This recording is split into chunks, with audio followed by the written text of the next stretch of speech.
भगवान ने पूरा का पूरा अवसर केवल अपने भजन के लिए दिया है। भगवान ने ऐसी योनियों से मुझे बचा दिया जो महान दुखमयी है, मनुष्य योनि दे दी। अब हमारा एक ही कर्तव्य है, प्रभु की बात पर विश्वास करके, प्रभु के उपदेश का मनन करके असंग हो जाएं, शरीर से असंग हो जाएं, मन से असंग हो जाएं, स्वभाव से असंग हो जाएं। अपने प्रभु के चिंतन में तभी तन्मयता आती है जब इन तीनों, हम असंग शब्द केवल बाहर से ले लेते हैं कि अपने एकांत कमरे में बैठे असंग हैं, इसका नहीं। एकांत कमरे में शरीर बैठा हुआ है लेकिन अंतःकरण धर्म से तुम्हारा तदात्म है तो संसारी ही हो, क्योंकि संसार का स्फुरण करता रहेगा।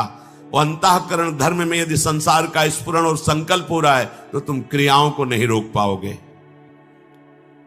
जब कोई भगवत कृपा पात्र उपासक इस रहस्य को समझता है तो चाहे भीड़ में बैठा रहे या एकांत में बैठा रहे, असंग ही रहता है। अपनी वृत्तियों से, बाहर के व्यक्तियों से वही भगवद अनुरागी तन्मया स्थिति को प्राप्त होता है।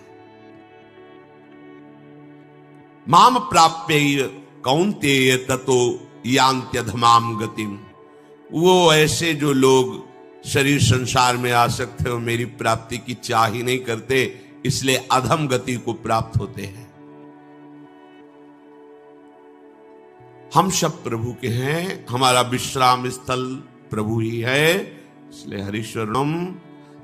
जब तक हम प्रियालाल के चरणों की शरण में नहीं पहुंचाएंगे तब तक हमारी यात्रा नहीं है।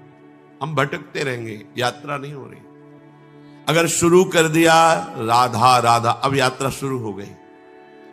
एक कदम भी मंजिल की तरफ बढ़ो और लड़खड़ा के गिर जाओगे तो हमारे स्वामी इतने करुणामय, वो दौड़ पड़ेंगे और पहले कदम में ही आपको उठा लेंगे।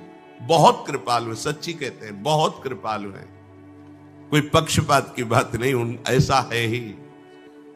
स्वामी अखंडानंद जी ने एक बार पूज्य भाई जी महाराज से कहा, आप अपने अनुभव की कोई एक बात बता दें। भाई जी की आंखों में आंसू आ गए और कहा, उमा राम स्वभाव जय जाना, ताई भजन तज भाव नाना। जिसने भगवान के स्वभाव को जान लिया उसे भजन छोड़कर और कुछ अच्छा नहीं लगेगा।